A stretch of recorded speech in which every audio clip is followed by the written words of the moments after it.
നമസ്കാരം. വാർത്താമഴയിലേക്ക് എല്ലാ പ്രേക്ഷകർക്കും സ്വാഗതം. ഇന്ന് ഇതുവരെ പുറത്തു വന്ന വളരെ പ്രധാനപ്പെട്ട വാർത്തകളിലൂടെയാണ് ഇനിയുള്ള അരമണിക്കൂർ സമയം നമ്മൾ കടന്നു പോവുക. തൃശൂർ പൂരവുമായി ബന്ധപ്പെട്ട പോലീസ് നടപടികൾ വിവാദമായതോടെ സിറ്റി പോലീസ് കമ്മീഷണർ അങ്കിത് അശോകിനെ സ്ഥലം മാറ്റാൻ തീരുമാനം. തെരഞ്ഞെടുപ്പ് കമ്മീഷന്റെ അനുവാദത്തോടെ അടിയന്തരമായി നടപടിയെടുക്കാൻ മുഖ്യമന്ത്രിയാണ് നിർദ്ദേശം നൽകിയത്. അസിസ്റ്റന്റ് കമ്മീഷണറെയും സ്ഥലം മാറ്റും. കാണാം ഇന്നത്തെ ലീഡ് സ്റ്റോറി.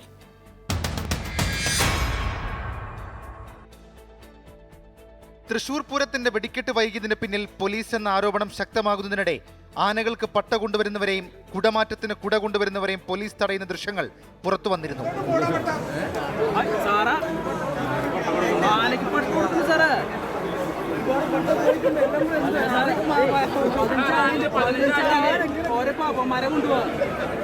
പിന്നാലെയാണ് തിരഞ്ഞെടുപ്പ് കമ്മീഷന്റെ അനുവാദത്തോടെ നടപടിയിലേക്ക് കടക്കാൻ മുഖ്യമന്ത്രി നിർദ്ദേശം നൽകിയത്. തൃശൂർ പോലീസ് കമ്മീഷണർ അങ്കിത് അശോകിനെയും അസിസ്റ്റന്റ് കമ്മീഷണർ സുദർശനെയും സ്ഥലം മാറ്റാനാണ് നിർദ്ദേശം. ഉയർന്ന പരാതികളിൽ ഒരാഴ്ചയ്ക്കുള്ളിൽ അന്വേഷിച്ച റിപ്പോർട്ട് സമർപ്പിക്കാൻ മുഖ്യമന്ത്രി സംസ്ഥാന പോലീസ് മേധാവിയോട് ആവശ്യപ്പെട്ടിട്ടുണ്ട്. ഗൗരവമായ പരാതി അതുമായി ബന്ധപ്പെട്ട് ഉന്നയിച്ചിട്ടുണ്ട്. ഓഫീസിലേക്ക് ഒരു പരാതി അയച്ചിട്ടുണ്ട്. അതുമായി ബന്ധപ്പെട്ട് DGPയോട് അത് കൃത്യമായി അന്വേഷിച്ച് റിപ്പോർട്ട് നൽകണം എന്ന് പറഞ്ഞിട്ടുണ്ട്. പോലീസ് വീഴ്ചയിൽ ജില്ലയുടെ ചുമതലയുള്ള മന്ത്രി കെ രാജൻ മുഖ്യമന്ത്രിയെ അതൃപ്തി അറിയിച്ചിരുന്നു. പൂരത്തിന്റെ ആചാരങ്ങൾ അറിയാത്ത പോലീസുകാർ ഡ്യൂട്ടിക്കെത്തുന്നതാണ് പ്രശ്നങ്ങൾക്ക് കാരണമെന്ന് തൃശൂരിലെ LDF സ്ഥാനാർത്ഥി VS സുനിൽകുമാർ ആരോപിച്ചു.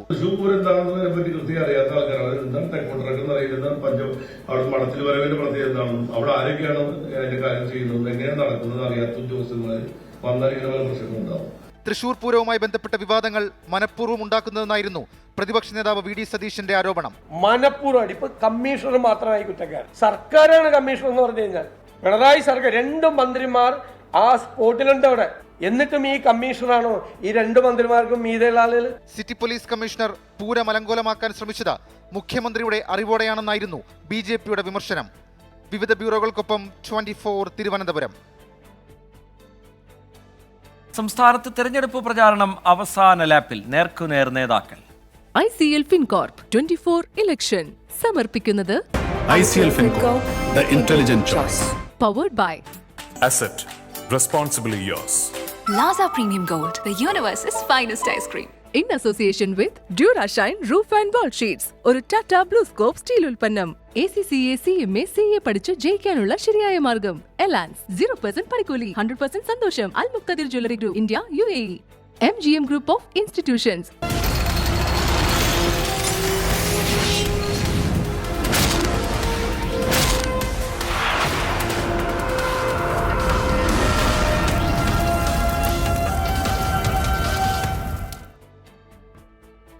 പത്തനംതിട്ടയിൽ 6 വർഷം മുമ്പ് മരിച്ച വയോധികയുടെ പേരിൽ കള്ളവോട്ട് ചെയ്ത സംഭവത്തിൽ കേസെടുത്ത് പോലീസ്.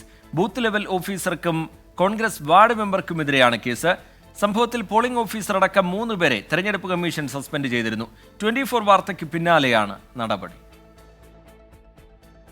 ആറന്മുള നിയോജകമണ്ഡലത്തിലെ മെഴുവേലി കാരിത്തോട്ടയിലാണ് 6 വർഷം മുൻപ് മരിച്ച വയോധികയുടെ പേരിൽ മരുമകൾ വോട്ട് ചെയ്തത്. ബൂത്ത് ലെവൽ ഓഫീസർ അമ്പിളി, മെഴുവേലി പഞ്ചായത്തിലെ കോൺഗ്രസ് വാർഡ് മെമ്പർ ശുഭാനന്ദൻ എന്നിവർ ചേർന്നാണ് കള്ളവോട്ടിന് ഗൂഢാലോചന നടത്തിയതെന്ന് LDF പരാതി നൽകി. 24 വാർത്തയ്ക്ക് പിന്നാലെ ഉദ്യോഗസ്ഥരോട് തെരഞ്ഞെടുപ്പ് കമ്മീഷൻ വിശദീകരണം ചോദിച്ചു. വീഴ്ച സംഭവിച്ചതായി BLO മൊഴി നൽകി. പക്ഷെങ്കിൽ സീരിയൽ നമ്പർ എഴുതിയത് എനിക്ക് തെറ്റിപ്പോയതാ. ഒരു വീട്ടിലെ അമ്മായിയമ്മയുടെയും മരുമോടെയും പേര് അന്നമ്മയെന്നായിരുന്നു. 12 പൂരിപ്പിച്ചപ്പോൾ എൻ്റെ ഭാഗത്തു നിന്ന് വന്ന പിഴവ. ഗുരുതരമായ വീഴ്ചയാണ് പോളിംഗ് ഉദ്യോഗസ്ഥരുടെ ഭാഗത്തു നിന്നുണ്ടായതെന്ന് തെരഞ്ഞെടുപ്പ് കമ്മീഷൻ കണ്ടെത്തിയതോടെ 3 പേർക്ക് സസ്പെൻഷൻ. രേഖകൾ പരിശോധിച്ച് ഉറപ്പുവരുത്തേണ്ട ഉദ്യോഗസ്ഥർ അത് ചെയ്തില്ലെന്ന വിലയിരുത്തലിന്റെ അടിസ്ഥാനത്തിലാണ് നടപടി. പിന്നാലെ അസിസ്റ്റന്റ് റിട്ടേണിംഗ് ഓഫീസറുടെ പരാതിയിൽ പോലീസ് കേസെടുത്തു. പഞ്ചായത്ത് അംഗം ശുഭാനന്ദൻ, BLO അമ്പിളി എന്നിവർക്കെതിരെയാണ് ഇലവുംതിട്ട പോലീസ് കേസ് രജിസ്റ്റർ ചെയ്തത്. S. ശ്യാംകുമാർ, 24, കൊച്ചി. പേരാവൂരിലും പയ്യന്നൂരിലും CPIM കള്ളവോട്ട് ചെയ്തെന്ന UDF പരാതി തള്ളി ജില്ലാ കളക്ടർ. വീട്ടിലെ വോട്ട് സംവിധാനത്തിൽ പ്രായമായ ആളുടെ വോട്ട് ചെയ്തത് വോട്ടറും മകളും നിർദ്ദേശിച്ച ആളാണ്. പോളിംഗ് ഉദ്യോഗസ്ഥർക്ക് വീഴ്ച ഉണ്ടായിട്ടില്ല എന്നും ജില്ലാ കളക്ടർ വ്യക്തമാക്കി. ഇന്ത്യ സഖ്യത്തിന്റെ ശക്തി പ്രകടനമായി ജാർഖണ്ഡിലെ റാഞ്ചിയിൽ മഹാറാലി. അരവിന്ദ് കെജ്രിവാളിന്റെയും ഹേമന്ത് സോറന്റെയും കസേരകൾ ഒഴിച്ചിട്ടാണ് പ്രതിപക്ഷ നേതാക്കൾ ഒത്തുകൂടിയത്. BJPക്കെതിരെ രൂക്ഷ വിമർശനം വേദിയിൽ നേതാക്കളുടെ ഭാഗത്തുനിന്നുയർന്നു. അതേസമയം കോൺഗ്രസിന്റെ പ്രകടന പത്രിക മാവോയിസത്തിന് വിത്ത് വിതയ്ക്കുന്നതാണെന്ന് പ്രധാനമന്ത്രി നരേന്ദ്രമോദി കുറ്റപ്പെടുത്തി.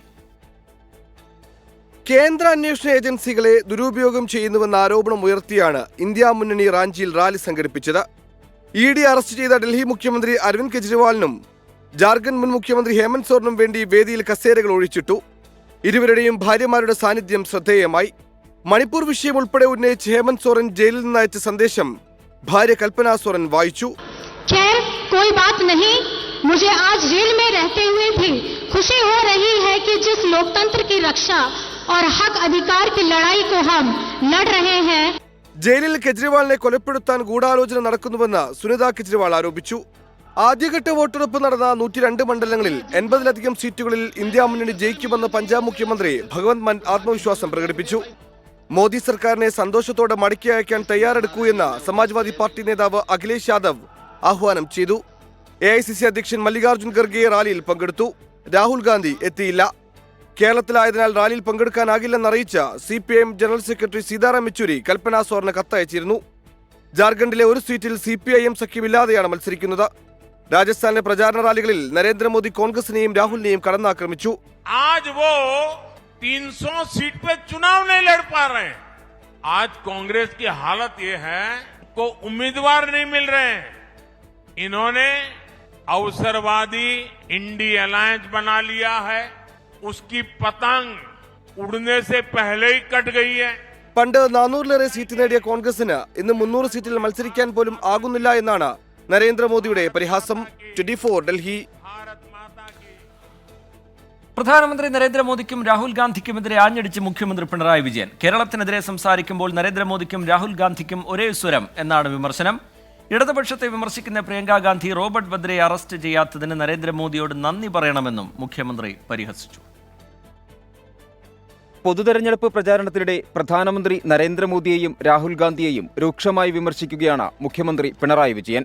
കേരളത്തിനെതിരെ കള്ളം പ്രചരിപ്പിക്കുന്നതിൽ മോദിക്കും രാഹുൽ ഗാന്ധിക്കും ഒരേ സ്വരമെന്ന വിമർശനം. കേരളത്തെയും നമ്മുടെ സംസ്ഥാനം നേടിയ പുരോഗതിയെയും നുണകൾ കൊണ്ട് മൂടാനാണ് പ്രധാനമന്ത്രിയും കേരളത്തിലെ പ്രധാന പ്രതിപക്ഷ കക്ഷിയുടെ അഖിലേന്ത്യാ പ്രധാനിയും ഒരേ മനസ്സോടെ ശ്രമിക്കുന്നത്. കേരളത്തിനെതിരെ സംസാരിക്കുമ്പോൾ നരേന്ദ്രമോദിക്കും രാഹുൽ ഗാന്ധിക്കും ഒരേ സ്വരമാണ്. കേരളത്തിൽ വന്ന് അഴിമതിക്കെതിരെ സംസാരിക്കുന്ന പ്രിയങ്ക ഗാന്ധി നരേന്ദ്രമോദിയോട് നന്ദി പറയണമെന്ന പിണറായി വിജയൻ. റോബർട്ട് വദ്ര നടത്തിയ അഴിമതികൾ ചൂണ്ടിക്കാട്ടിയാണ് പരിഹാസം. അവരുടെ ഭർത്താവ് ആരാണ്, ഇവരുമായിട്ടെല്ലാം ബന്ധപ്പെട്ട DLF എന്താണ്, അതുമായി ബന്ധപ്പെട്ട് കുറേ നാൾ ഉയർന്നു വന്നിരുന്ന ആരോപണങ്ങൾ എന്തൊക്കെയാണ്, ആ ഘട്ടത്തിലുള്ള നടപടികൾ എങ്ങനെയൊക്കെയാണ് നീങ്ങിയത്. അപ്പോൾ അറസ്റ്റ് വേണ്ടിയിരുന്നവർക്ക് നേരെ അറസ്റ്റ് ഉണ്ടായില്ലെങ്കിൽ അതിനുള്ള നന്ദി അവരോട് പറയാണ് വേണ്ടത്. അതിന് എന്നെ അറസ്റ്റ് ചെയ്യണമെന്ന് പറയല്ല വേണ്ടത്. മോദിയെയും സംഘപരിവാറിനെയും നേരിട്ടെതിർക്കാതെ രാഹുൽ ഗാന്ധി ഉത്തരേന്ത്യയിൽ നിന്ന് ഒളിച്ചോടിയെന്നും മുഖ്യമന്ത്രി. സ്വന്തം പാർട്ടിയുടെ നേതൃസ്ഥാനത്ത് നിന്ന് നിർണായക ഘട്ടത്തിൽ ഒളിച്ചോടിയ നേതാവ് എന്ന പേരുദോഷം മാറ്റി രാജ്യത്തെ നയിക്കാൻ പ്രാപ്തനാണ് എന്ന് വിശ്വസിക്കാൻ തക്ക ബലമുള്ള നിലപാട് രാഹുലിൽ നിന്ന് ഉണ്ടായിട്ടില്ല എന്നതാണ് ഉയരുന്ന വിമർശനം. സംസ്ഥാനത്ത് പ്രചാരണം അവസാനിക്കാൻ ദിവസങ്ങൾ ശേഷിക്കെ BJPക്കും കോൺഗ്രസിനുമെതിരെയുള്ള വിമർശനം ഓരോ ദിവസവും കടുപ്പിക്കുകയാണ് മുഖ്യമന്ത്രി. 24 കാസർഗോഡ്.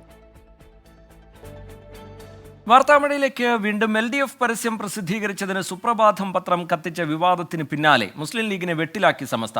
ലീഗിനും സമസ്തയ്ക്കുമിടയിൽ ഭിന്നിപ്പുണ്ടെന്ന് സമസ്ത സെക്രട്ടറി ഉമർ ഫൈസി മുക്കം 24നോട് പറഞ്ഞു. സമസ്ത വിലക്കിയ പരിപാടികളിൽ ലീഗ് നേതൃത്വം പങ്കെടുക്കുന്നുവെന്നും ഉമർ ഫൈസി മുക്കം കുറ്റപ്പെടുത്തി. സമസ്തയുമായുള്ള അസ്വാരസ്യങ്ങൾ പരിഹരിച്ചുവെന്ന മുസ്ലിം ലീഗ് വാദത്തെ തള്ളുന്നതാണ് സംസ്ഥാന സെക്രട്ടറി ഉമർ ഫൈസി മുക്കത്തിന്റെ പ്രതികരണം. സമസ്തയ്ക്കെതിരായ പരിപാടികളിൽ മുസ്ലിം ലീഗിന്റെ നേതാക്കൾ പങ്കെടുക്കുന്നു. മുൻപ് ഇങ്ങനെയായിരുന്നില്ല. സത്യം പറയുന്നവരെ സഖാക്കളാക്കാൻ ശ്രമിക്കുകയാണ്. ലീഗ് ജനറൽ സെക്രട്ടറി PMA സലാം ഉൾപ്പെടെയുള്ളവർക്കെതിരെയാണ് ഉമർ ഫൈസി മുക്കത്തിന്റെ വിമർശനം. ഇപ്പോൾ ഇതര പ്രസ്ഥാനക്കാരുടെ മേഖലയിൽ അവരുടെ പ്രചരണ പരിപാടികൾ, സമ്മേളനങ്ങൾ, അതിലൊന്നും പങ്കെടുക്കാൻ പാടില്ല എന്നുള്ളത് എല്ലാവർക്കും തിരിയുന്ന സമസ്തയുടെ തീരുമാനമാണ്. അങ്ങനെ പാലിച്ചു പോന്നിരുന്നു. ഈ പറഞ്ഞ തങ്ങന്മാരോ ഈ പറഞ്ഞ നേതാക്കളോ ഒന്നും എന്തായിരുന്നില്ല. സമസ്തക്കെതിരായ മുജാഹിദ് ജമാഅത്ത് തുടങ്ങിയ സംഘടനകളുടെ പരിപാടികളൊന്നും പങ്കെടുത്തിരുന്നില്ല. ഇതും എല്ലാവർക്കും അറിയാം. ഇന്ന് അതിനൊക്കെ മാറ്റം ഉണ്ടായിട്ടുണ്ട്. എവിടെയും പോവാ, എന്തും ചെയ്യുക, എന്ത് സമസ്ത എന്നൊരു നിലപാട്. അതുപോലെ ഇപ്പം മുസ്ലിം ലീഗിൻ്റെ സെക്രട്ടറി വൈകിട്ട് എന്തൊക്കെയേ സമസ്തയെക്കുറിച്ച് പറയുന്നുണ്ട്. സുപ്രഭാതം പത്രത്തിൽ LDF അനുകൂല പരസ്യം വന്നതിൽ തെറ്റില്ല. ഇന്നലെ ഇപ്പോൾ സുപ്രഭാതം കത്തിച്ചു. എന്താ അതിൻ്റെ കാര്യം? സുപ്രഭാതം കത്തിക്കേണ്ട കാര്യം എന്താ? LDFിൻ്റെ പരസ്യം കൊടുത്തു എന്നുള്ളതാണ്. LDFും UDF രണ്ട് സംവിധാനമാണ്. അതിൻ്റെ പരസ്യം കൊടുക്കുന്നത് എന്താ തിരക്കേട്? ഹൈദരലി ശിഹാബ് തങ്ങളുടെ മരണവുമായി ബന്ധപ്പെട്ട് പൊന്നാനിയിലെ LDF സ്ഥാനാർത്ഥി നടത്തിയ ആരോപണം ഗുരുതരമെന്നും ഉമർ ഫൈസി മുക്കം പറഞ്ഞു. CIC വിഷയത്തിൽ ഉൾപ്പെടെ മുസ്ലിം ലീഗും സമസ്തയും തമ്മിൽ തർക്കങ്ങൾ നിലനിന്നിരുന്നു. എന്നാൽ അതെല്ലാം പരിഹരിച്ചുവെന്നായിരുന്നു ലീഗ് വാദം. തെരഞ്ഞെടുപ്പ് കാലത്ത് UDFന്റെ വോട്ട് ബാങ്കായ സമസ്തയുടെ നേതാവിൽ നിന്ന് വരുന്ന വിമർശനം ലീഗ് നേതൃത്വത്തിന് തലവേദനയാകും. 24 കോഴിക്കോട്. മുസ്ലിം ലീഗിനെതിരായ വിമർശനങ്ങളിൽ സമസ്ത നേതാവ് ഉമർ ഫൈസി മുക്കത്തിന് ഇപ്പോൾ മറുപടി പറയാനില്ലെന്ന് പാണക്കാട് സാദിഖ് അലി ശിഹാബ് തങ്ങൾ. വിഷയം ഇപ്പോൾ ചർച്ച ചെയ്യേണ്ടതല്ല, രാജ്യം ഫാസിസത്തിനെതിരായ പോരാട്ടത്തിലാണെന്നും പാണക്കാട് സാദിഖ് അലി ശിഹാബ് തങ്ങൾ പറഞ്ഞു. അദ്ദേഹത്തിന്റെ വാക്കുകളിലേക്ക് ആദ്യം. ഈ സമയത്ത് അത്തരത്തിലുള്ള ആരോപണങ്ങൾക്ക് മറുപടി പറയാനുള്ള സമയം നമുക്കില്ല. ഇപ്പോൾ നമ്മൾ ഫാസിസത്തിനെതിരെ ഈ രാജ്യം നേരിടുന്ന കടുത്ത വെല്ലുവിളികൾ, ആ വെല്ലുവിളികളെ എങ്ങനെ നമുക്ക് തരണം ചെയ്യാൻ കഴിയും, അതിനു വേണ്ടിയുള്ള പോരാട്ടത്തിലാണ് നാം. അതിനിടയ്ക്ക് ഇത്തരം ചർച്ചകൾക്കൊന്നും അത് ശരിയല്ല. മിഥില ബാലൻ ചേരുന്നുണ്ട് വിവരങ്ങളുമായി കോഴിക്കോട്ട് നിന്ന്. മിഥില, തെരഞ്ഞെടുപ്പ് കാലമാണ്. ഇനി ബൂത്തിലെത്താൻ വളരെ കുറച്ച് ദിവസങ്ങൾ മാത്രം. അതിനിടയിൽ ഇതൊരു വിവാദമാക്കേണ്ടതില്ല എന്ന് മുൻകൂട്ടി കണ്ടുകൊണ്ട് കരുതലോടെയുള്ള പ്രതികരണം സാദിഖ് അലി തങ്ങളുടെ ഭാഗത്തു നിന്നുണ്ടാവുന്നു. എന്താണ് അദ്ദേഹം പറയുന്നത് മിഥില? തീർച്ചയായും റീജിത്ത് സൂചിപ്പിച്ചതുപോലെ തന്നെ വളരെ കരുതലായ ഒരു പ്രതികരണം തന്നെയാണ്. അതായത് പ്രത്യേകിച്ച് ഇലക്ഷൻ അടുത്തിരിക്കെ സമസ്ത ലീഗ് ബന്ധം വഷളാവാതിരിക്കാൻ അത്തരമുള്ള ഒരു പ്രതികരണം തന്നെയാണ് പാണക്കാട് സാദിഖ് അലി ശിഹാബ് തങ്ങളുടെ ഭാഗത്തും ഉണ്ടായത്. സമസ്ത മുഷാവറ അംഗം ഉമർ ഫൈസി മുക്കമായിരുന്നു രാവിലെ ലീഗ് നേതാക്കളെ വിമർശിച്ചുകൊണ്ട് പ്രതികരിച്ചിട്ടുണ്ടായിരുന്നത്. അത്തരം പ്രതികരണങ്ങളോട് ഇപ്പോൾ മറുപടി പറയുന്നില്ല. അത്തരം പ്രതികരണങ്ങൾക്ക് മറുപടി പറയേണ്ട സമയമല്ലത്. രാജ്യം ഒരു വലിയ വെല്ലുവിളി നേരിടുകയാണ്. ആ വെല്ലുവിളിക്കെതിരെ എങ്ങനെ പൊരുതാം എന്നതാണ് ഇപ്പോൾ ചർച്ച ചെയ്യേണ്ടത് എന്നാണ് പാണക്കാട് സാദിഖ് അലി ശിഹാബ് തങ്ങൾ പറഞ്ഞു വെക്കുന്നത്. കൃത്യമായ ഒരു മറുപടി തന്നെ സമസ്തയ്ക്ക് നൽകുന്നുണ്ട്. തൽക്കാലം പ്രതികരിക്കാനില്ല എന്നാണ് തങ്ങൾ പറഞ്ഞത്. പ്രത്യേകിച്ച് നേരത്തെ സൂചിപ്പിച്ചതുപോലെ തന്നെ ഇലക്ഷൻ അടുത്തിരിക്കുന്ന സാഹചര്യത്തിൽ സമസ്തയെ ചൊടിപ്പിക്കേണ്ട എന്ന ഒരു ഉദ്ദേശവും തങ്ങളുടെ ഈ ഒരു വാക്കുകൾക്ക് പിന്നിലുണ്ട്. റീജിത്ത്. ശരി, മിഥില ബാലൻ വിവരങ്ങൾ നൽകുകയായിരുന്നു കോഴിക്കോട്ട് നിന്ന്. വടകരയിലെ LDF സ്ഥാനാർത്ഥി KK ശൈലജയ്ക്കെതിരായ സൈബർ അധിക്ഷേപത്തിൽ വീണ്ടും കേസ്. യൂത്ത് ലീഗ് പ്രവർത്തകനെതിരെയാണ് നടപടി. തനിക്കെതിരെ നടക്കുന്നത് അധാർമിക സൈബർ ആക്രമണമെന്ന് KK ശൈലജ ഇന്നും ആവർത്തിച്ചു. ശൈലജയെ വിമർശിച്ച് MM ഹസൻ രംഗത്തെത്തി. CPIM ബ്രാഞ്ച് സെക്രട്ടറി നൽകിയ പരാതിയിലാണ് യൂത്ത് ലീഗ് പ്രവർത്തകൻ ഷെഫീഖിനെതിരെ പേരാമ്പ്ര പോലീസ് കേസെടുത്തത്. ഫേസ്ബുക്കിലൂടെ അശ്ലീല കമന്റിട്ട് അപകീർത്തിപ്പെടുത്തിയെന്നാണ് പരാതി. തെരഞ്ഞെടുപ്പ് ജയത്തിനായി തനിക്ക് വ്യാജ ആരോപണങ്ങൾ ഉന്നയിക്കേണ്ട കാര്യമില്ലെന്ന് KK ശൈലജ. ഞാൻ എനിക്കെതിരെ ഇത്രയും വൃത്തിയായിട്ടൊരു ആരോപണം സൃഷ്ടിക്കുക, എനിക്ക് ഇലക്ഷനിൽ ജയിക്കാനും സൃഷ്ടിക്കൊന്നും വേണ്ട കേട്ടോ. എൻ്റെ പ്രവർത്തനങ്ങൾ കണ്ടറിയുന്ന ജനങ്ങൾ പാർലമെന്റിലും അങ്ങനെ ഒരു പ്രവർത്തനം നടത്താൻ ഞാൻ അവിടെ വേണമെന്ന് ആഗ്രഹിച്ചാൽ എന്നെ ജയിപ്പിക്കും. വ്യാജ വീഡിയോ പ്രചരിപ്പിച്ചുവെന്ന് താൻ പറഞ്ഞിട്ടില്ലെന്ന KK ശൈലജയുടെ പ്രസ്താവന നിലപാട് മാറ്റമെന്ന് UDF കൺവീനർ MM ഹസൻ. ഇന്നലെ ശൈലജ ടീച്ചർ തന്നെ തിരുത്തി. അശ്ലീല വീഡിയോ, ഇല്ലാത്ത അശ്ലീല വീഡിയോയെ കുറിച്ചാണ് അവർ പറഞ്ഞതെന്ന് അവർ തന്നെ തുറന്നു പറഞ്ഞു. വാസ്തവത്തിൽ അതിന്റെ പേരിൽ എന്തായിരുന്നു ഈ മറ്റേ സാമൂഹ്യ മാധ്യമങ്ങളിൽ ഈ സൈബർ സഖാക്കൾ നടത്തിയ പ്രചരണം? മുസ്ലിം ലീഗ് സംസ്ഥാന അധ്യക്ഷൻ പാണക്കാട് സാദിഖ് അലി ശിഹാബ് തങ്ങളുടെ പേരിൽ സമൂഹ മാധ്യമങ്ങളിൽ വ്യാജ പ്രചാരണം നടത്തിയതിലും പോലീസ് കേസെടുത്തു. UDFന്റെ പരാതിയിൽ കൊയിലാണ്ടി പോലീസിന്റേതാണ് നടപടി. 24 കോഴിക്കോട്. ലോക്സഭാ തെരഞ്ഞെടുപ്പിന് 4 നാൾ മാത്രം ശേഷിക്കെ പ്രചാരണം ഉച്ചസ്ഥായിലാക്കി മുന്നണികൾ. ഇന്ത്യ മുന്നണിയിലെ കോൺഗ്രസ് നേതാക്കൾ LDFനെ ലക്ഷ്യം വെക്കുന്നതായി CPIM general secretary Sitaram Yechury ആരോപിച്ചു. മുഖ്യമന്ത്രിയും പ്രധാനമന്ത്രിയും ഒരേ സ്വരത്തിൽ രാഹുൽ ഗാന്ധിയെ വ്യക്തിഹത്യ നടത്തുന്നുവെന്ന് പ്രതിപക്ഷ നേതാവ് VD സതീശൻ പറഞ്ഞു. എന്നാൽ മുഖ്യമന്ത്രിക്കെതിരായ രാഹുൽ ഗാന്ധിയുടെയും പ്രിയങ്ക ഗാന്ധിയുടെയും ആരോപണത്തെ P ചിദംബരം പിന്തുണയ്ക്കുന്നില്ല. തെരഞ്ഞെടുപ്പിന് മുമ്പുള്ള അവധി ദിവസമായ ഇന്ന് വീടുകൾ കേന്ദ്രീകരിച്ചുള്ള പ്രചാരണത്തിലാണ് മുന്നണികൾ. പരമാവധി വോട്ടർമാരെ നേരിൽ കണ്ട് വോട്ടഭ്യർത്ഥിക്കുകയാണ് സ്ഥാനാർത്ഥികളും പ്രവർത്തകരും.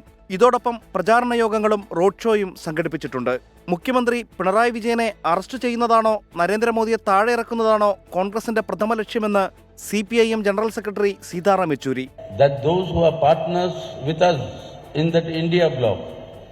which stated objective is to save India today, save our constitution, save democracy.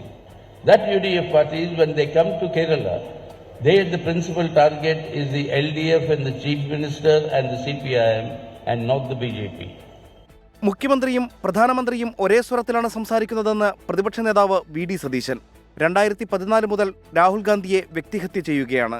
പൗരത്വ നിയമം പാർലമെന്റിൽ വന്നപ്പോൾ രാഹുൽ ഗാന്ധി അടക്കമുള്ള ആളുകൾ ഹാജരായി, വിദേശത്തൊന്നും വോട്ട് ചെയ്യാൻ പറ്റില്ലല്ലോ, ഹാജരായി പൗരത്വ നിയമത്തിനെതിരായി വോട്ട് ചെയ്തതിന്റെ പാർലമെന്റിലെ രേഖകൾ ഞാൻ മുഖ്യമന്ത്രിക്ക് അയച്ചു. പ്രകടന പത്രികയിൽ പൗരത്വ നിയമത്തെക്കുറിച്ച് പരാമർശമില്ലെന്ന ആരോപണം തെറ്റെന്ന് കോൺഗ്രസ് നേതാവ് പി. ചിദംബരം. എന്നാൽ മുഖ്യമന്ത്രിക്കെതിരായ രാഹുൽ ഗാന്ധിയുടെയും പ്രിയങ്ക ഗാന്ധിയുടെയും ആരോപണത്തെ ചിദംബരം പിന്തുണച്ചില്ല.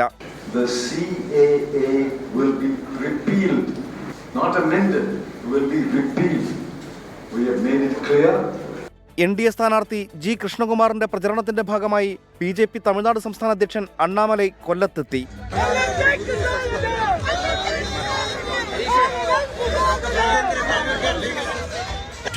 തിരുവനന്തപുരം. സംവിധായകൻ ജോഷിയുടെ കൊച്ചി പനമ്പിള്ളി നഗറിലെ വീട്ടിൽ മോഷണം നടത്തിയ പ്രതി മുഹമ്മദ് ഇർഷാദ് സ്ഥിരം കുറ്റവാളിയെന്ന് പോലീസ്. ഇയാൾ മുമ്പും കേരളത്തിൽ മോഷണം നടത്തി എന്നാണ് വിവരം. പ്രതിയെ നാളെ കേരളത്തിലേക്ക് എത്തിക്കും. സംവിധായകൻ ജോഷിയുടെ പനമ്പള്ളി നഗറിലെ വീട്ടിൽ വെള്ളിയാഴ്ച രാത്രി കവർച്ച നടത്തിയ പ്രതിയെ കർണാടകയിൽ നിന്നാണ് പിടികൂടിയത്. മുംബൈ സ്വദേശിയായ മുഹമ്മദ് ഇർഷാദ് സ്ഥിരം കുറ്റവാളി എന്നാണ് പോലീസ് നൽകുന്ന വിവരം. കേരളത്തിൽ ഇയാൾ മുൻപും മോഷണം നടത്തിയിട്ടുണ്ട്. കവടിയാറിൽ ജ്വല്ലറി ഉടമയുടെ വീട്ടിൽ കവർച്ച നടത്തിയ കേസിൽ ഗോവയിൽ അറസ്റ്റിലായ മുഹമ്മദ് ഇർഷാദ് ജാമ്യത്തിൽ ഇറങ്ങിയിരുന്നു. ജോഷിയുടെ വീടിന്റെ പിൻഭാഗത്തെ ജനൽ കുത്തിപ്പൊളിച്ച് അകത്ത് കടന്ന പ്രതി വജ്രാഭരണങ്ങളും സ്വർണവുമാണ് കവർന്നത്. കൊച്ചിയിലെത്തിച്ച ശേഷം പ്രതിയെ വിശദമായി ചോദ്യം ചെയ്യും. കവർച്ചയ്ക്ക് കൂടുതൽ ആളുകളുടെ സഹായം ലഭിച്ചോ എന്നതും അന്വേഷണ പരിധിയിലുണ്ട്. 24 കൊച്ചി. വധശിക്ഷയ്ക്ക് വിധിക്കപ്പെട്ട് ജയിലിൽ കഴിയുന്ന നിമിഷപ്രിയയുടെ മാതാവ് പ്രേമകുമാരി യമനിലെത്തി. നിമിഷപ്രിയയുടെ മോചനത്തിനായുള്ള ചർച്ചകൾ നാളെ ആരംഭിക്കും. പ്രേമകുമാരിയും സേവ് നിമിഷപ്രിയ ഫോറത്തിലെ സാമുവൽ ജെറോമും ചേർന്നാണ് യമനിലെത്തിയത്. ഇന്ന് രാത്രിയോടെ നിമിഷപ്രിയ കഴിയുന്ന സനയിലേക്ക് മാതാവ് എത്തുമെന്നാണ് വിവരം. ജയിലിലെത്തി മാതാവ് നിമിഷയെ കാണും. അതിനുശേഷമാവും ഗോത്രത്തലവന്മാരുമായി ചർച്ച നടത്തുക. കൊല്ലപ്പെട്ട യമൻ പൗരന്റെ കുടുംബത്തെയും പ്രേമകുമാരി സന്ദർശിക്കും. ഇവർ മാപ്പ് നൽകിയാൽ മാത്രമേ നിമിഷപ്രിയയുടെ തിരിച്ചുവരവ് സാധ്യമാകൂ. കുടുംബം ബ്ലഡ് മണി ആവശ്യപ്പെടാനുള്ള സാധ്യതയുമുണ്ട്. യമനുമായി നയതന്ത്ര ബന്ധമില്ലാത്തതിനാൽ കേന്ദ്ര സർക്കാർ വിഷയത്തിൽ കാര്യമായി ഇടപെട്ടിട്ടില്ല. സന്നദ്ധ സംഘടനകൾ ഉൾപ്പെടെ ഇടപെട്ട് നടത്തിയ ചർച്ചകളാണ് നിമിഷപ്രിയയുടെ മോചനത്തിന് പ്രതീക്ഷ നൽകുന്നത്. വിഷ്ണു സുരേഷ്, 24 കൊച്ചി. വധശിക്ഷയ്ക്ക് വിധിക്കപ്പെട്ട് സനയിലെ ജയിലിൽ കഴിയുന്ന നിമിഷപ്രിയയ്ക്കും മാതാവ് പ്രേമകുമാരിക്കും ഇടയിൽ ഇനി ദൂരം 400 കിലോമീറ്റർ. 12 വർഷത്തിനു ശേഷം മകളെ കാണാമെന്ന പ്രതീക്ഷയിൽ പ്രേമകുമാരി യമനിലെ ഏദനിലെത്തി. മോചനദ്രവ്യം എന്ന ഉപാധി ചർച്ചയിലില്ല എന്നും മാപ്പപേക്ഷിക്കാനാണ് യമനിൽ എത്തിയതെന്നും save Nimishapriya international action council അംഗം സാമുവൽ ജെറോം 24നോട് പറഞ്ഞു. നിമിഷപ്രിയയുടെ മാതാവും ഇന്ന് 24മായി സംസാരിച്ചിരുന്നു. ശനിയാഴ്ച വൈകിട്ട് മുംബൈയിൽ നിന്നുള്ള വിമാനത്തിലാണ് പ്രേമകുമാരിയും സാമുവൽ ജെറോമും യമനിലെ ഏദനിലെത്തിയത്. നിമിഷപ്രിയയെ പാർപ്പിച്ചിട്ടുള്ള ജയിൽ സ്ഥിതി ചെയ്യുന്ന സനയിലേക്ക് ഏദനിൽ നിന്ന് റോഡ് മാർഗം 400 കിലോമീറ്ററോളം ദൂരമുണ്ട്. 2 ദിവസത്തിനകം പ്രേമകുമാരിക്ക് നിമിഷപ്രിയയെ കാണാനാകുമെന്നാണ് പ്രതീക്ഷ. ഞാൻ ആരോടും സംസാരിച്ചില്ല, കാരണം എനിക്കിവിടെ ഭാഷ പ്രോബ്ലം ഉണ്ട്. തീർച്ചയായിട്ടും പ്രതീക്ഷയോടുകൂടിയാണ് ഞാൻ കാത്തിരിക്കുന്നത്. നിമിഷപ്രിയയെ മോചിപ്പിക്കുന്നതിന് പണം നൽകുന്ന കാര്യം ഇപ്പോൾ ചർച്ചയിലില്ലെന്ന് save Nimishapriya international action council അംഗം സാമുവൽ ജെറോം വ്യക്തമാക്കി. മാപ്പപേക്ഷിക്കാനാണ് സന്ദർശനം. കൊല്ലപ്പെട്ട യമൻ പൗരന്റെ കുടുംബവുമായി നേരിട്ട് ചർച്ചയില്ല. പ്രതിനിധികളും അഭിഭാഷകരുമാണ് കൂടിക്കാഴ്ചയ്ക്കുണ്ടാവുക. ഗോത്രത്തലവന്മാരുമായും കൂടിക്കാഴ്ച നടത്തും. സഹായത്തിന് മറ്റു മലയാളികളുണ്ടെന്നും സാമുവൽ ജെറോം 24നോട് പറഞ്ഞു. We are going to ask for forgiveness. We are still in a place called Aden and we have to reach Sana. So tomorrow evening from Aden we will be going to Sana. There is nothing that we will directly go and meet that family. People have to understand this. And there is nothing called blood money negotiation. 2012 Palakkad Kollengode സ്വദേശി നിമിഷപ്രിയ യമനിൽ നഴ്സായി ജോലിക്കെത്തിയത്. Yemen പൗരൻ Talal Abdu Mehdi 2017 കൊല്ലപ്പെട്ട കേസിലാണ് വധശിക്ഷ. നിയമ പോരാട്ടങ്ങൾക്കൊടുവിലാണ് പ്രേമകുമാരിക്ക് യമനിലേക്ക് പോകാൻ ഡൽഹി ഹൈക്കോടതി അനുമതി നൽകിയത്. News desk 24. വാർത്താമഴയിലേക്ക് വീണ്ടും ഇപ്പോൾ പുറത്തുവരുന്ന ഒരു വാർത്തയുടെ വിശദാംശങ്ങളിലേക്കാണ് ഇനി നമ്മൾ കടക്കുന്നത്. ഡൽഹി ഗാസിപൂരിൽ മാലിന്യ സംഭരണശാലയിൽ വൻ തീപിടുത്തം. 9 അഗ്നിശമന സേനാ യൂണിറ്റുകളെത്തി തീയണയ്ക്കാൻ ശ്രമം തുടരുകയാണ്. ബൽറാം നെടുങ്ങാടി ചേരുന്നുണ്ട് വിവരങ്ങളുമായി ഡൽഹിയിൽ നിന്ന്. ബൽറാം, എന്താണ് സംഭവിച്ചത്? എങ്ങനെയാണ് ഈ തീപിടുത്തം? ഇപ്പോൾ തീ അണയ്ക്കാനുള്ള ശ്രമം ഏത് ഘട്ടം വരെ എത്തി? ബൽറാം. റീജിത്ത്, ഇന്ന് വൈകിട്ട് ഓടുകൂടിയാണ് നേരിയ തോതിൽ തീ ഈ ഗാസിപൂരിലെ മാലിന്യ നിക്ഷേപ കേന്ദ്രത്തിൽ കണ്ടത്. തുടർന്ന് തീ അണയ്ക്കാൻ ശ്രമങ്ങൾ ആരംഭിച്ചെങ്കിലും തീ ആളിപ്പടരുകയായിരുന്നു. ഡൽഹി ഉത്തർപ്രദേശ് അതിർത്തിയിലാണ് ഗാസിപൂരിലെ ഈ മാലിന്യ നിക്ഷേപ കേന്ദ്രം ഉള്ളത്. വർഷങ്ങളായി ഡൽഹിയിലെ മാലിന്യങ്ങൾ മുഴുവനായും നിക്ഷേപിക്കുന്നത് ഇവിടെയാണ്. ടൺ കണക്കിന് മാലിന്യങ്ങൾ കൂട്ടിയിട്ട ഒരു പ്രദേശത്താണ് ഇത്തരത്തിൽ തീപിടുത്തം ഉണ്ടായിരിക്കുന്നത്. ഈ മാലിന്യങ്ങളിൽ പ്ലാസ്റ്റിക് അടക്കമുള്ള ഖരവസ്തുക്കൾ ഉള്ളതിനാൽ തന്നെ തീ ആളിപ്പടരുകയായിരുന്നു അതിവേഗം. ഇപ്പോൾ മണിക്കൂറുകളായും തീ അണയ്ക്കാനുള്ള ശ്രമം പുരോഗമിക്കുകയാണെങ്കിലും പൂർണ്ണമായും തീ ഇതുവരെയും അണയ്ക്കാനായിട്ടില്ല. നിലവിൽ 9 അഗ്നിശമന സേനാ യൂണിറ്റുകൾ തീയണയ്ക്കാനുള്ള ശ്രമങ്ങൾ തുടരുകയാണ്. കൂടുതൽ യൂണിറ്റുകൾ ആവശ്യമെങ്കിൽ അവിടേക്ക് എത്തും എന്നാണ് അധികൃതർ അറിയിച്ചിരിക്കുന്നത്. അതേസമയം ഈ സംഭവത്തിൽ ആം ആദ്മി പാർട്ടിക്ക് നേരെ വിമർശനവുമായി BJP രംഗത്തെത്തിയിട്ടുണ്ട്. ഡൽഹി മുനിസിപ്പൽ കോർപ്പറേഷന്റെ ക്രിമിനൽ അനാസ്ഥയാണ് ഈ തീപിടുത്തത്തിന് കാരണമെന്നും ഈ പ്രദേശം ഉടൻ തന്നെ ക്ലിയർ ചെയ്യാമെന്ന് MCD ഉറപ്പു നൽകിയിരുന്നു എന്നുമാണ് BJP ആരോപിക്കുന്നത്. ശരി, ബൽറാം നെടുങ്ങാടി വിവരങ്ങൾ നൽകുകയായിരുന്നു ഡൽഹിയിൽ നിന്ന്. കണ്ണൂർ ആറളത്ത് ആനമതിൽ നിർമ്മാണത്തിന്റെ മറവിൽ അനധികൃത മരം മുറിക്കൽ. സർവേയിൽ അടയാളപ്പെടുത്തിയ മരങ്ങൾക്ക് പുറമെ കൂടുതൽ മരങ്ങൾ മുറിച്ചു എന്നാണ് പരാതി. ഫ്ലൈയിംഗ് സ്ക്വാഡ് DFOയുടെ നേതൃത്വത്തിൽ പ്രത്യേക അന്വേഷണം തുടങ്ങി. ആറളം പുനരധിവാസ മേഖലയിൽ കാട്ടാനക്കലിയിൽ നിരവധി ജീവനുകൾ പൊലിഞ്ഞതോടെയാണ് ആനമതിൽ പദ്ധതി നടപ്പാക്കുന്നത്. ആറളം വന്യജീവി സങ്കേതവും പുനരധിവാസ മേഖലയും വേർതിരിക്കുന്ന ആനപ്രതിരോധ മതിൽ നിർമ്മാണത്തിന്റെ മറവിലാണ് അനധികൃത മരംമുറി. വളയഞ്ചാൽ മുതൽ പരിപ്പുതോട് വരെ 10.5 കിലോമീറ്റർ ദൂരത്തിലാണ് ആനമതിൽ നിർമ്മാണം. ഇതിൽ ആദ്യ റീച്ചിലെ 2.5 കിലോമീറ്ററിലെ മരംമുറിയാണ് വിവാദത്തിലായത്. വന്യജീവി സങ്കേതത്തിനകത്തെ മരങ്ങളും സർവേ ലിസ്റ്റ് മറികടന്ന് അനധികൃതമായി മുറിച്ചു. Flying squad DFO Ajith K രാമന്റെ നേതൃത്വത്തിലുള്ള ഉദ്യോഗസ്ഥ സംഘം സ്ഥലത്ത് സന്ദർശനം നടത്തി. സുഗന്ധഗിരി മരംമുറി വിവാദത്തിന്റെ പശ്ചാത്തലത്തിലാണ് നേരത്തെ ലഭിച്ച പരാതിയിൽ പൊടുന്നനെ അന്വേഷണത്തിലേക്ക് കടന്നതെന്നാണ് സൂചന.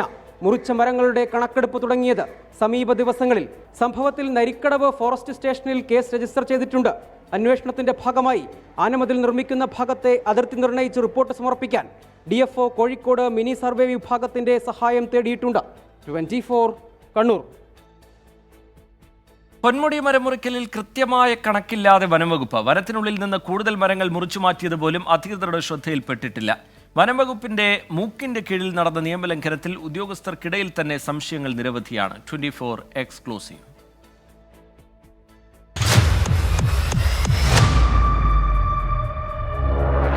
പൊന്മുടിയിലാണ്. പൊന്മുടി മരമുറിയുടെ കഥകൾ അവസാനിക്കുന്നില്ല. അതിൻ്റെ ചുരുളഴിയണമെങ്കിൽ കാട് കയറണം. ഞാൻ ഇപ്പോൾ നിൽക്കുന്ന ഈ ഹിൽ സ്റ്റേഷന് മുൻപിൽ പോലും വനനിയമങ്ങളുടെ ലംഘനങ്ങൾ കാണാം. പൊന്മുടി ഹിൽ സ്റ്റേഷനിൽ നിന്നും കഷ്ടിച്ച് 1 കിലോമീറ്റർ വനത്തിലൂടെ നടക്കണം. ട്രക്കിംഗ് പാതയാണ്. കഴിഞ്ഞ 1 മാസത്തിനിടയിൽ മുറിച്ചുമാറ്റിയ മരങ്ങൾ അവിടെയും കാണാം.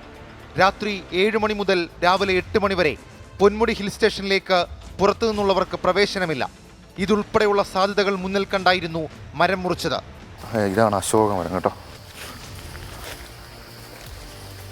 ഇത് അപ്പുറത്ത് മുറിച്ചിട്ടുണ്ട്. ഇതേപോലെ അപ്പുറത്ത് മുറിച്ചിട്ടുണ്ടെന്ന് തോന്നുന്നു. പൊന്മുടിയിലെ മരമുറി എത്രത്തോളം വ്യാപ്തിയുള്ളതാണ് എന്ന് വ്യക്തമാക്കുന്നതാണ് ഈ ദൃശ്യങ്ങൾ. ഇത് കാടിനകത്താണ്, വനത്തിനകത്താണ്. റോഡരികിലുള്ള ചെറുമരങ്ങൾ മാത്രമല്ല, കാടിനകത്തേക്ക് കയറി ഇതുപോലെയുള്ള സംരക്ഷിക്കപ്പെടേണ്ട മരങ്ങൾക്ക് കോടാലി വയ്ക്കുന്ന സാഹചര്യം പൊന്മുടിയിലുണ്ടായി. കഴിഞ്ഞില്ല, ഇനിയുമുണ്ട് മരമുറി കഥകൾ. തിരഞ്ഞെടുപ്പ് മറയാക്കി നടന്ന മരമുറിയിൽ 260 മരങ്ങൾ മാത്രമാണോ? അല്ല എന്നുറപ്പ്. പിന്നെയും മരങ്ങൾ മുറിച്ചു. എന്നാൽ ഇതൊന്നും വനം വകുപ്പിന്റെ കണക്കുകളിൽ ഇല്ല. വനാതിർത്തി ലംഘിച്ചതോ വനത്തിൽ അതിക്രമിച്ച് കയറിയതോ അല്ല. പക്ഷേ നമ്മുടെ കാട്, നമ്മുടെ കാടിനുള്ളിലെ സമ്പത്ത്, അത് ഏതെങ്കിലും തരത്തിൽ നശിപ്പിക്കപ്പെട്ടിട്ടുണ്ടെങ്കിൽ സ്വാഭാവികമായും അത് പുറത്തു കൊണ്ടുവരണം. മനഃപൂർവ്വമല്ലെങ്കിലും ഉദ്യോഗസ്ഥരുടെ ശ്രദ്ധ ഇക്കാര്യത്തിൽ ഉണ്ടാകുന്നില്ല എന്നുള്ളത് പലപ്പോഴും വസ്തുതയാണ്. 22 ഹെയർ പിന്നുകളും താണ്ടി മരങ്ങൾ പൊന്മുടി താഴ്വര കടന്നിട്ടുണ്ടെങ്കിൽ സംശയിക്കേണ്ട നിരവധി കാര്യങ്ങളുണ്ട്. ഇത് മാത്രമല്ല, മറ്റു ചില സംശയങ്ങൾ വനംവകുപ്പ് ഉദ്യോഗസ്ഥർക്കിടയിൽ തന്നെയുണ്ട്. പൊന്മുടി എക്കോ ടൂറിസം പദ്ധതിയുമായി ബന്ധപ്പെട്ട് എന്തെങ്കിലും ആവശ്യം വരികയാണെങ്കിൽ വനത്തിനുള്ളിൽ നിന്ന് ചെറിയ അളവിൽ മുളയടക്കം മുറിച്ച് ഉപയോഗിക്കാൻ വനംവകുപ്പ് അനുമതി നൽകാറുണ്ട്. അത് സൂക്ഷിക്കാനടക്കം ഒരുക്കിയിരിക്കുന്ന ഒരു താൽക്കാലിക സ്ഥലമാണിത്. ഇവിടെ അല്ലെങ്കിൽ ഇത് മറയാക്കിക്കൊണ്ട് വനംവകുപ്പിലെ ചില ജീവനക്കാരുടെ ഒത്താശയോടുകൂടി അനധികൃതമായി കാട്ടിൽ കയറി മരം മുറിച്ച് ആ മരങ്ങൾ ചെറിയ പീസുകളാക്കി ഇവിടെ നിന്ന് കടത്താനുള്ള ചില നീക്കങ്ങൾ നടത്തുന്നുണ്ട് എന്ന് വനം വകുപ്പ് ജീവനക്കാർക്കിടയിൽ തന്നെ ആക്ഷേപമുണ്ട്. മുളയും ഈറയും മുറിക്കാം, പക്ഷേ പൊന്മുടി ഇക്കോ ടൂറിസം പദ്ധതിക്ക് വേണ്ടി മരങ്ങൾ മുറിച്ചു, വേലി കെട്ടി, അതിൻ്റെ മറവിലും കടത്ത് നടന്നുവെന്ന് ആക്ഷേപമുണ്ട്. 24 പുറത്തുവിട്ട പൊന്മുടി മരമുറി വിഭാഗത്തിൽ ഇപ്പോൾ പലതരത്തിലുള്ള രാഷ്ട്രീയ ആരോപണ പ്രത്യാരോപണങ്ങൾ ഉയരുന്നുണ്ട്. പക്ഷേ അതൊക്കെ മാറ്റി നിർത്തിയാൽ നമുക്ക് വനത്തെ സംരക്ഷിക്കുകയാണ് വേണ്ടത്. വനമാര് കൊള്ളയടിക്കുന്നു, എത്ര നാളായി അത് തുടരുന്നു, അത് കണ്ടെത്താൻ സർക്കാർ ഗൗരവമായി ഇടപെടൽ നടത്തണം. ക്യാമറാമാൻ അരുണസാറിനും സതീഷിനുമൊപ്പം ഷഫീദ് റാവുത്തർ, 24 തിരുവനന്തപുരം. കൊച്ചി വാട്ടർ മെട്രോയുടെ ഫോർട്ട് കൊച്ചിയിലേക്കുള്ള സർവീസ് തുടങ്ങി. വിനോദസഞ്ചാര മേഖലയ്ക്ക് പുതിയ സർവീസ് കരുത്താകും എന്നാണ് വിലയിരുത്തൽ. 2 റൂട്ടുകളും 9 ബോട്ടുകളുമായി ആരംഭിച്ച വാട്ടർ മെട്രോ ഇപ്പോൾ 5 റൂട്ടുകളിലാണ് സർവീസ് നടത്തുന്നത്.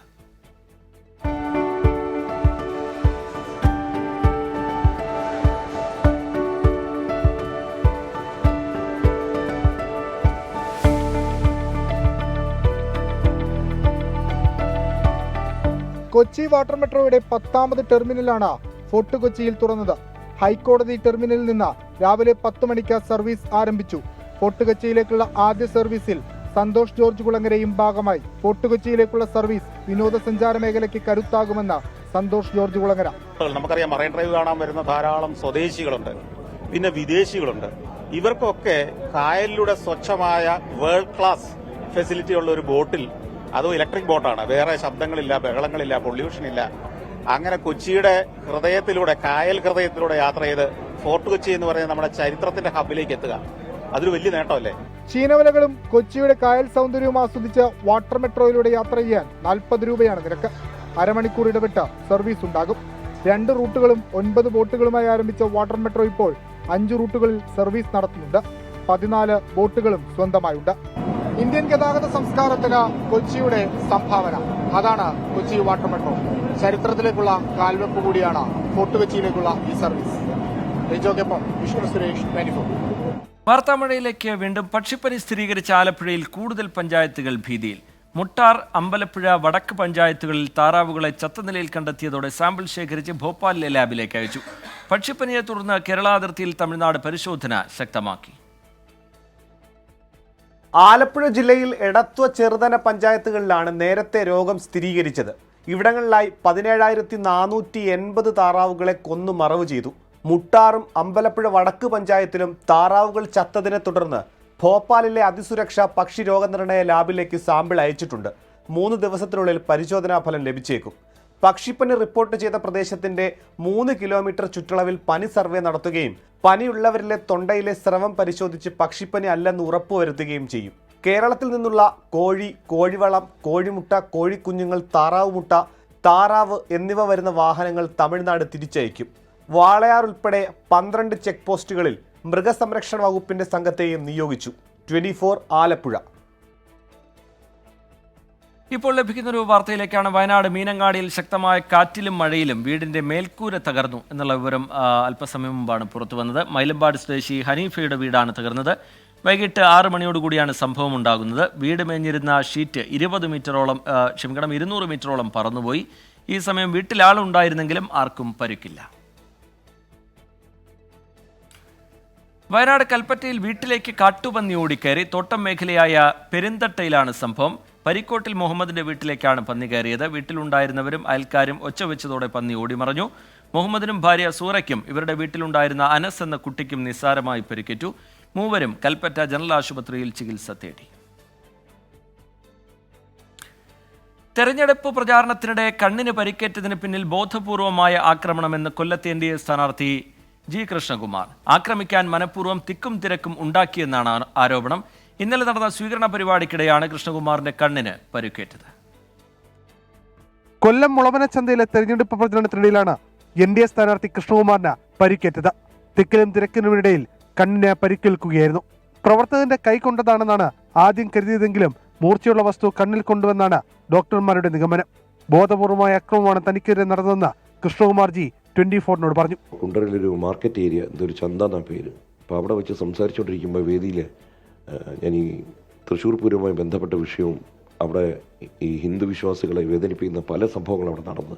അപ്പോൾ അതിനെപ്പറ്റി നിശിതമായി ഞാൻ കമ്മ്യൂണിസ്റ്റ് പാർട്ടി വിമർശിക്കുന്നുണ്ടായിരുന്നു. കാരണം അവരുടെ കമ്മ്യൂണിസ്റ്റ് ഗുണ്ടകൾ ഈ പോലീസിനകത്ത് കയറിക്കൂടി അവരാണിത് ചെയ്യുന്നത്. ഇത് പറയുമ്പോൾ അവരുടെ ഓഫീസും മറ്റാൾക്കാരൊക്കെ അവിടെ എതിർഭാഗത്തുണ്ടായിരുന്നു, അവരുടെ പാർട്ടി ഓഫീസ്, ഇലക്ഷൻ ഓഫീസൊക്കെ. ഇത് കഴിഞ്ഞ് നമ്മൾ അടുത്ത വേദിയിലോട്ട് പോയി സംസാരിക്കുമ്പോൾ ഇവിടുത്തെ പോലെ തന്നെ കൂട്ടവും ക്രൗഡും ഉണ്ടായിരുന്നെങ്കിലും ഒരിക്കലും തിക്കും തിരക്കും ഒരിടത്തും ഉണ്ടായിട്ടില്ലായിരുന്നു. അവർ മാലയിടുന്നു, ഷോളിടുന്നു, നമ്മൾ പോകുന്നു. ഈ തിക്കും തിരക്കിനിടയിലാണ് ആരോ ഒരാൾ എന്തൊരു സാധനം കണ്ണിലോട്ട് കുത്തി. ഡോക്ടർമാർ വിശ്രമം നിർദ്ദേശിച്ചതോടെ അണ്ണാമലയുടെ റോഡ് ഷോ ഒഴികെയുള്ള ഇന്നത്തെ പ്രചരണ പരിപാടികൾ കൃഷ്ണകുമാർ റദ്ദാക്കി. ഇവിടുത്തെ പാർട്ടിക്കാരുടെ കമ്മ്യൂണിസ്റ്റ് പാർട്ടിക്കാരുടെ ഒരു സ്ഥിരം പരിപാടിയാണ് എന്തെങ്കിലും ചെയ്താൽ കൂട്ടത്തിൽ നുഴഞ്ഞു കയറി പലതും ചെയ്യുന്നതായിട്ട്. വിഷയത്തിൽ തെരഞ്ഞെടുപ്പ് കമ്മീഷനും പോലീസിനും പരാതി നൽകാൻ ഒരുങ്ങുകയാണ് കൃഷ്ണകുമാർ. 24 കൊല്ലം. 10 ലോക്സഭാ മണ്ഡലങ്ങളിൽ കൂടി കോൺഗ്രസ് സ്ഥാനാർത്ഥികളെ പ്രഖ്യാപിച്ചിരിക്കുന്നു. ആന്ധ്രാപ്രദേശിലെ 9ഉം ജാർഖണ്ഡിലെ 1 സീറ്റിലേക്കുമാണ് സ്ഥാനാർത്ഥികളെ പ്രഖ്യാപിച്ചത്. ഗോഡ സീറ്റിൽ നേരത്തെ പ്രഖ്യാപിച്ച സ്ഥാനാർത്ഥിയെ മാറ്റിയിട്ടുമുണ്ട്. ബൽറാം നെടുങ്ങാടി ചേരുന്നുണ്ട് വിവരങ്ങളുമായി ഡൽഹിയിൽ നിന്ന്. ബൽറാം, പുതിയ പട്ടികയിൽ ആരൊക്കെ? ബൽറാം. റിജിത്ത്, ആന്ധ്രാപ്രദേശിലെ 9 മണ്ഡലങ്ങളിലെ സ്ഥാനാർത്ഥിയെയും ഒപ്പം തന്നെ ജാർഖണ്ഡിലെ 1 സ്ഥാനാർത്ഥിയെയുമാണ് പ്രഖ്യാപിച്ചിരിക്കുന്നത്. ജാർഖണ്ഡിൽ നേരത്തെ പ്രഖ്യാപിച്ച 1 സ്ഥാനാർത്ഥിയെ മാറ്റിയിട്ടുണ്ട്. ജാർഖണ്ഡിലെ ഗൊഡ്ഡ സീറ്റിൽ നേരത്തെ പ്രഖ്യാപിച്ച ദീപിക പാണ്ഡെ സിംഗിനെ മാറ്റി പകരം പ്രദീപ് യാദവിനെയാണ് പുതിയ സ്ഥാനാർത്ഥിയാക്കിയിരിക്കുന്നത്. ആന്ധ്രാപ്രദേശിലെ ശ്രീകാകുളത്ത് ഡോക്ടർ പരമേശ്വർ റാവു, വിഴി നഗരത്തിൽ ബോബ്ലി ശ്രീനു, അമലാപുരം മണ്ഡലത്തിൽ ജംഗ ഗൗതം തുടങ്ങിയവരാണ് സ്ഥാനാർത്ഥികൾ. എന്തായാലും ഇതോടെ 294 സ്ഥാനാർത്ഥികളെ കോൺഗ്രസ് ലോക്സഭാ തിരഞ്ഞെടുപ്പിനായി പ്രഖ്യാപിച്ചു. ശരി, 10 സ്ഥാനാർത്ഥികളെ കൂടി കോൺഗ്രസ് പ്രഖ്യാപിച്ചിരിക്കുന്നു. ഇതോടെ കോൺഗ്രസ് പ്രഖ്യാപിച്ച സ്ഥാനാർത്ഥികളുടെ എണ്ണം അത് 294 ആയിരിക്കുകയാണ്. ബൽറാം നെടുങ്ങാടി ഡൽഹിയിൽ നിന്ന് വിവരങ്ങൾ നൽകുകയായിരുന്നു. തമിഴ്നാട്ടിലെ വെല്ലൂരിൽ കടവരാന്തയിൽ ഉറങ്ങിക്കിടന്ന വയോധികയെ തലക്കടിച്ച് കൊലപ്പെടുത്തി. 75-കാരി ചിന്നക് സിദ്ധയാണ് കൊല്ലപ്പെട്ടത്. കൊലപാതകത്തിന്റെ നടുക്കുന്ന CCTV ദൃശ്യങ്ങൾ പുറത്തുവന്നു. തമിഴ്നാട്ടിലെ വെല്ലൂർ ജില്ലയിലെ ഗുഡിയാത്തം എന്ന പ്രദേശത്ത് ഇന്നലെ രാത്രിയാണ് സംഭവം. കടവരാന്തയിൽ ഉറങ്ങുകയായിരുന്ന വയോധികയുടെ തലയിൽ അക്രമി കരിങ്കൽ കൊണ്ടിടുകയായിരുന്നു. 75-കാരി ചിന്നക് സിദ്ധ തൽക്ഷണം മരിച്ചു.